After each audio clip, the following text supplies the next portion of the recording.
Далее. Микроволновая печь. Для того, чтобы приготовить еду, она использует не тепло, а энергию радиоволн.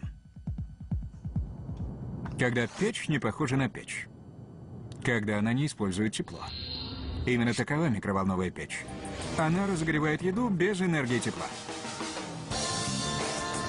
На самом деле у микроволновой печи больше общего с радиоприемником, чем с обычной плиткой. Почему? Потому что она готовит еду с помощью радиоволн. Как? Вот в чем подвох. При соприкосновении микроволны и вода нагреваются.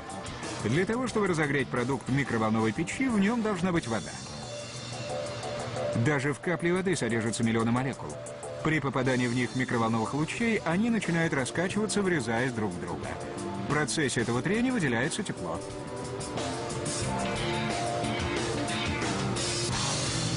Так каким образом печь производит микроволны?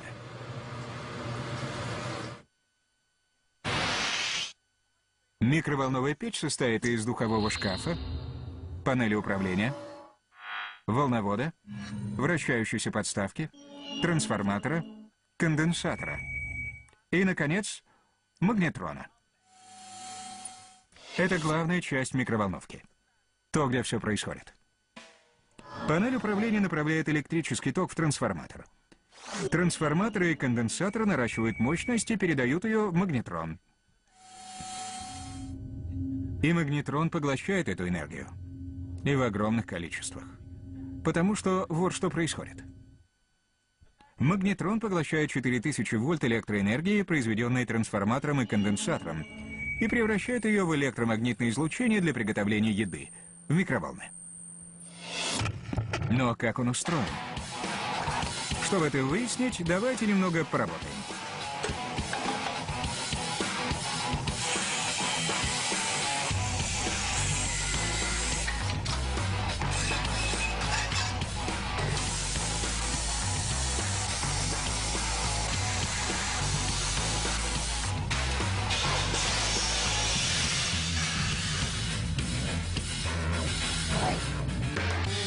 Магнетрон.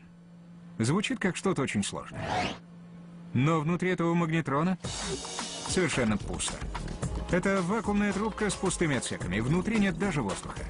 Это просто пустая трубка с магнитом на конце. Так в чем же секрет?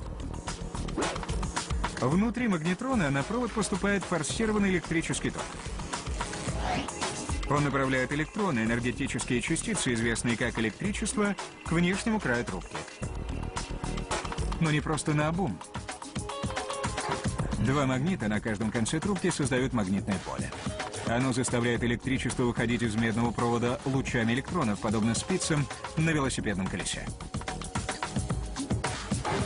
Каждый раз, когда электроны ударяются о стенку отсека, он раскидывает их в разные стороны по U-образной кривой вдоль краев. И что самое важное, это происходит очень быстро. Насколько быстро?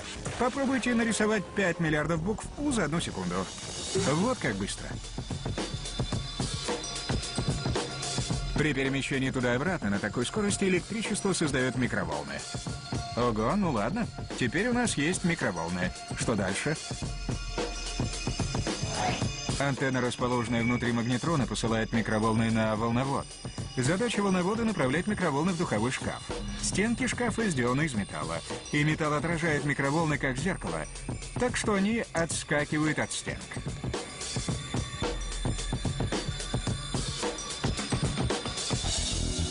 Благодаря вращающейся подставке в духовом шкафу микроволны атакуют еду со всех сторон. Их цель — привести в действие все молекулы воды. Это движение порождает тепло. Таким образом, мы готовим с помощью радиоволн. Поразительно.